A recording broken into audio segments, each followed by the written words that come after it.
Hello mga ka-rolls! Another day, another cake. Kamusta na kayo? For today's video, gagawa tayo ng bento sheet cakes. Yes, tama ang rinig ninyo. Ginawa nating cutie patootie ang trending na sheet cake. Para syempre, mas affordable siya and pwede rin siyang pangregalo. Pagpasensyahan niyo na ang boses ko dahil hanggang ngayon is meron pa rin akong trangkaso kaya medyo iba ang boses ko. Anyway, itong unang bento sheet cake natin, ang flavor niya is chocolate moist with chocolate filling. And pangregalo ito para sa dedication ng baby. Unlike sa round na bento cake, so since considered as sheet cake ito na mini, parang naked cake lang siya, hindi natin siya mababalutan sa side kasi kapag ginawa natin yon hindi na siya magkakasya sa bento box. Not unless gusto nyo panliitan yung cake natin. Pero ako mas prefer ko na gawin na lang siyang sheet cake kasi napaka-aesthetic niyang tingnan, di ba? And ang isa pa sa kinagandahan nito, dahil square siya, mas dihamak na mas marami kang mako-consume na cake compared sa round kasi meron siyang 4 edges, diba? So, mas marami kang makakain. And ang pricing nito is parang 50 to 100 pesos higher than the regular round bento cakes, which is okay naman na kasi nga, ayun nga, mas marami na ikaw na makakain dito.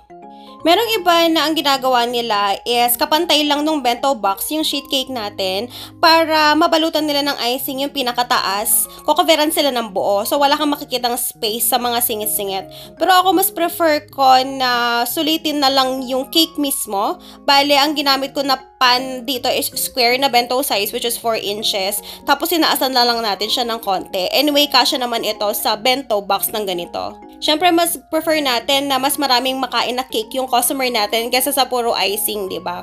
Simple peach na dedication cake lang ang request na design ni customer para dito. Since pangregalo lang naman siya and mas prefer ni customer na mas simple yung cake niya. And then, naglagay lang ako ng draggies. And then, nag-order si customer ng additional na 1 dozen na cupcakes. So, inassemble natin ito as bento combo 8. So, meron tayong yung bento natin na square na cake kasama nung 8 pieces na cupcakes and then naka-separate yung 4 pieces na cupcakes natin sa ibang box. Ganito yung itsura niya. Hindi ko na nga na-picturean itong cake na to na nasa loob ng box para sana mas makita ninyo.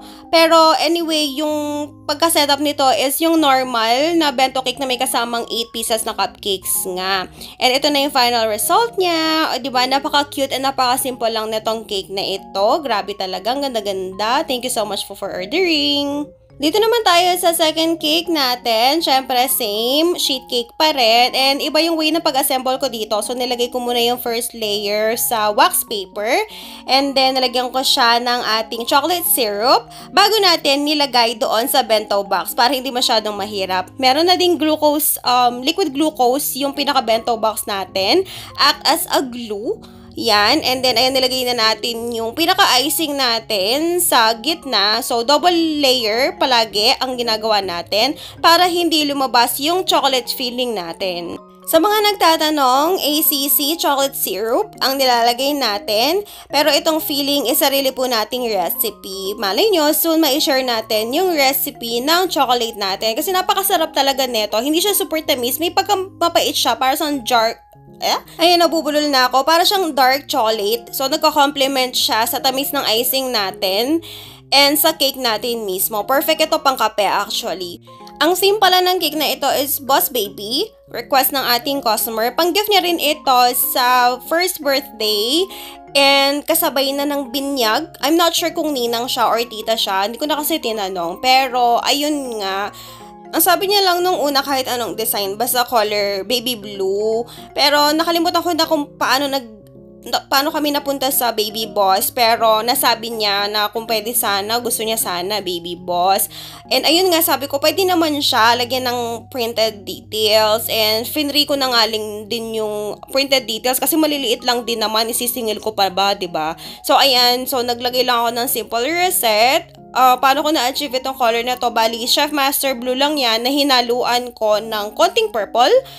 And then, meron din ako nilagay na additional na design or additional reset na mas darker. So, nagdagdag lang ako ng konting Chef Master. Hindi ko na masyadong nilayo yung pagka-dark niya para mag-complement naman siya dun sa color natin. O, diba? Ang cute-cute niya. Wala pa man yung masyadong details niya. Bungahan na siya.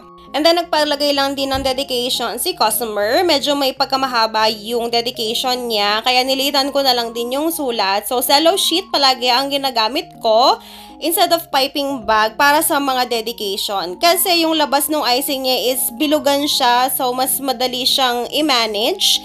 Unlike kapag naka-piping bag, kumukulot siya. And then, double coating ko na lang siya para mas ma-emboss yung pinaka-dedication niya. Hindi ko na lang vinidyohan yung part na iyon. Pero kung pinapanood niyo yung mga videos ko, sa ibang videos ko, nandun siya. At ito na nga si Boss Baby, diba? Maliit lang siya. And then, naglagay lang ako ng silver na draggies para naman kahit papano merong accent ang cake natin na hindi siya masyadong super blue. At ito na nga yung additional 5 pieces cupcakes. Bento combo 5, itong cake na ito. And ang flavor ng cupcakes na ito is red velvet naman. Simple reset lang na ombre na white and blue ang nilagay ko dito kasi papatungan lang din naman siya ng mga printed toppers natin. So, hindi na kailangan super bonggahan. At ito na nga, nagprint ako ng mga toppers. Yan, merong number 1 kasi first birthday ni Baby. And yung mga sikat na icons or images ni Baby Boss or Boss Baby. At ito na nga ang final result niya, diba? Bonggahan. Bali, ganyan din yung pagkaka-assemble niya sa box natin. Anyway, that's it for today. Thank you so much for watching. Bye!